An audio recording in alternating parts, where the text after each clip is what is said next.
In the post-analytics, we can learn of what amounts to demonstration in ancient Greece, that second companion to debate which sides with dialectic reasoning. In this post-analysis, we encounter a notion that is not entirely settling. All deduction is principally founded on observable inductions. This idea is tantamount to heresy for the more spiritual logicians, who would rather believe in immutable axioms at the root of argumentation for which there are no external premises, what may otherwise be called self-evident statements. It is almost comical that for something to have a sense of self to begin with implies the observation of an external world. At the very least to me, and my interpretation of Aristotle, the axioms are derived from physical observation. They are extraordinarily simple and utterly general, so simple that they can be called the laws of thought. A is equal to A, the law of identity. This means that a thing is itself, and that any existent thing is a sum of its properties. You can test this hypothesis by keeping an eye out for anything which is not itself, but so far the statement has survived any such proving. The law of identity is largely involved with categorization, in that identities can define and divide by recognizing specific and general properties. It is not true that something is both A and not A, the law of contradiction. This means that a thing either exists or it does not. Further, if a thing exists, then it either exists physically or non-physically. You can test this hypothesis by looking for anything which both does and doesn't exist. Good luck! Contradiction is an essential principle for the idea of truth and falsity, which are basically the two sides of existence. A or not A, the law of excluded middle. Technically, this is an inference deduced from the law of contradiction by De Morgan's method, but that came long after Aristotle's time. The law of excluded middle states that there is no third kind of being outside of existence and non-existence. It's questionable as to whether you could actually test this hypothesis, but it is sufficient to say if something cannot both exist and not exist, it cannot neither exist nor not exist either. Excluding the middle shuts off the escape hatch on the closed system, grounding all states to one of the two truth values humans actually encounter in the course of their lives.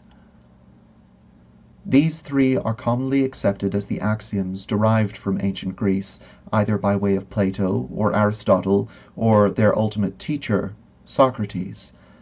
But I would add the law of opposition as something distinct within the Organon and relevant to logic. A and B, and A is not B, the law of opposition. This means that there are multiple identities, and they differ from one another. This can be tested by attempting to experience only a single percept, which has never been done. While logic can exist without this law, because anything can at least be said to be a subset of itself, the practical application of categorization and division are only realized with the inclusion of this axiom. These are called self-evident truths.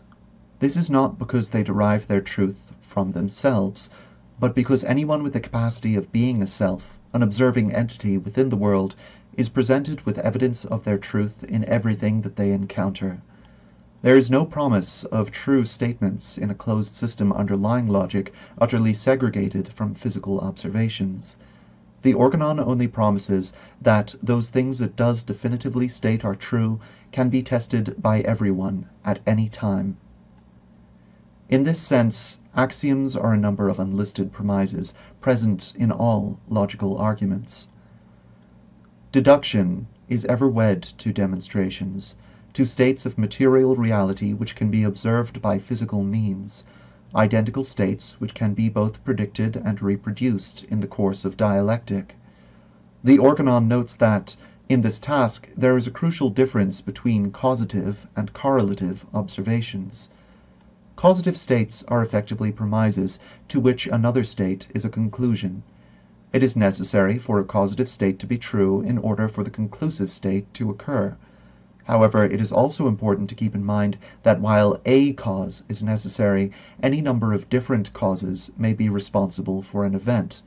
One cannot definitively deduce a cause from observing an effect. Correlating states can serve as premises, and may well be true premises, but they are not validly bound to a conclusive state. They did not necessarily cause it. It is possible for a correlating state to include the necessary cause for a conclusion, while also consisting of a variety of junk information that is not causative, in which case it is a sufficient premise, but not one in which every part of it is entirely necessary. Demonstration demands a degree of critical thinking, a term which I will here define as the discovery of valid arguments which occur within a collection of direct and indirect states. This is to say that when you connect several states in the same manner as a syllogism, with some as premises and another as a conclusion, one can be said to terminate from the others, and all other states within view become unnecessary to that pattern, be they true or otherwise. This curious symmetry between logical debate and demonstration is no accident. Syntax is, after all, predicated on observed forms of interacting materials.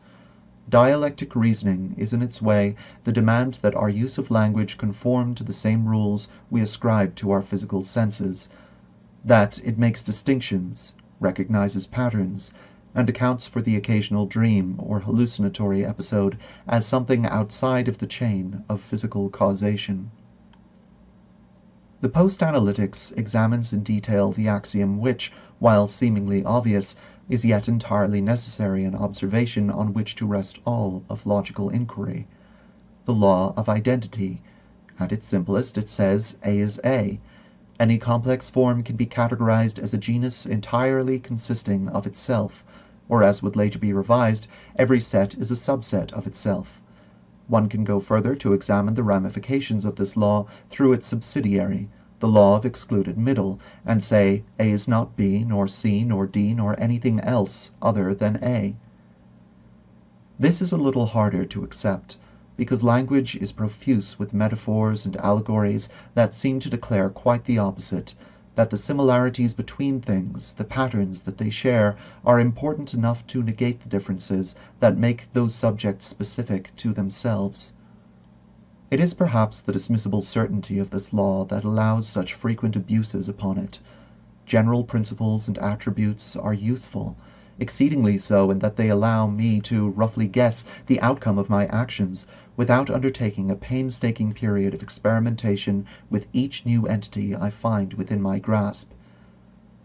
Yet this does not diminish the worth of delving further away from generality into the specific qualities of an entity I interact with again and again.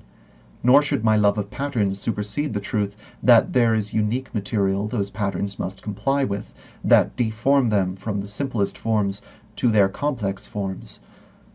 The more accurate my comprehension of reality becomes, the less similar two entities appear, and the more singular become the rules governing those specific entities.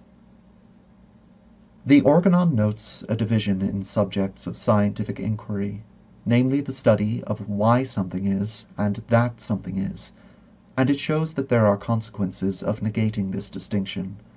The study of why something is falls in line with causality. What states must necessarily be true in order for a conclusive state to be true. This kind of science has utility, in that if you can predict how to make a state true, you can shift the course of the world around you to your advantage. It does suffer from a drawback, though, in that it does not always account for the second science of that something is, an observation of what reality actually contains at any given moment. For example, one could say that there is a formal state called the free market, and that in order for the free market to be a true state, there must be a total mitigation of forced exchanges as a premise. The statement would be true to the notion of why something is, but not that it is, namely that corruption, fear, and desperation are active premises consistently operative within a society of limited resources, so that no free market, nor any other system of commerce, is absolutely achievable or in effect under the proper consideration of the science that something is. When I consider that something is, the only reasonable conclusion is a state of contrary commercial ideas vying for prominence, balancing out each other's weaknesses and crippling their strengths. An economist who sees a state governed by a single commercial framework rather than an intersection of them is failing to observe the reality that something is when putting forth their theory. Premises must be physically true for a prediction to be falsifiable. Predictions must be falsifiable. There is a similar error in the singular pursuit of the science that something is, which is to say putting the observation of one's surroundings above any concern for causality or prediction.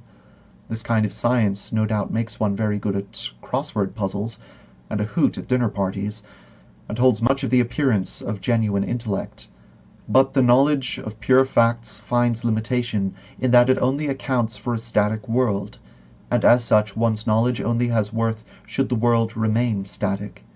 It inspires a kind of academic conservatism in which a person is forced either to consistently study new things and reject old ones, in which case knowledge becomes an impossibility, or to suppress and deride the emergence of new information in favor of the old certainties. When these sciences are taken together, observations of Y are used to predict observations of that by way of demonstration, ensuring knowledge isn't theory without proofs or fact without understanding. Finally, the post-analytics takes a look at the challenge posed by definitions, in that some philosophy merely names a thing by its observable properties, while another attempts a more rounded approach by including its cause as necessary to the definition. The real challenge that occurs with definitions in any argument is that people have different interpretations of the same physical or formal quanta. There are, I observe, two effective responses to a definitional challenge. A working definition can be undermined through a process of division or a process of observation. Division works by accepting the definition, but introducing counterexamples which wholly undermine its broad usage.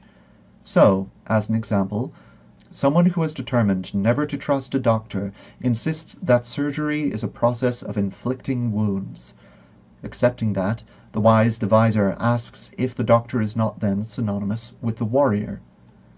The interlocutor has to specify that warriors inflict wounds with the intention of hurting, while a doctor does so in order to heal. One then has to open the way for a challenge of defining a hurting wound differently from a healing one, so that there will be no confusion between the terms. And as both are categorically wounds, that definition cannot be wound itself without denying any differentiate. The doctor's wound becomes more correctly something along the lines of an incision, which takes into account the differentiate the interlocutor was trying to avoid. It becomes less accurate to use the general definition than it does to adopt the specific one. The second technique of definitional challenge, observation, follows a similar course in that it aims to separate out the former definition from the latter through the use of differentiating information. But rather than doing so by appealing to what is already known by the interlocutor, an appeal is made through the demonstration of new information. The defined article is studied in detail. If it conforms to the prior definition's definition, then it is both that thing and more specifically something else. So, continuing in the example of the interlocutor who fears doctors, their definition of surgery is a process of inflicting wounds. The interlocutor makes a study of surgery to see if this definition is a correct hypothesis of what surgery is, and finds that surgeons glue, bind, and set damaged tissue as much as they cut into it. The interlocutor is forced to change the definition of surgery to the treatment of wounds, whether those wounds are inflicted by a doctor or otherwise. So in this case, the definition was too specific. It needed to change to encompass more entities which match the idea of what a doctor is in general. Primarily, the lesson here is to take definition at its name. When definitions clash, the effective response is to examine them and polish them until they are better defined. After any definition is given, it immediately helps to ask, is this definition too specific? And then, is this definition too general? General definitions should divide, while specific definitions should be met with observation. Some may yawn and blithely call this arguing semantics, as though semantics were not something worthy of arguing, and shades of perspective not the very cause of the division between different minds and their determinations. Argue semantics. Painful though it may be, it is not a futile activity. Remember the lesson of Master Zoriam's tale, that by the end of one's education it is easy to forget the lessons of the first day. Check your premises.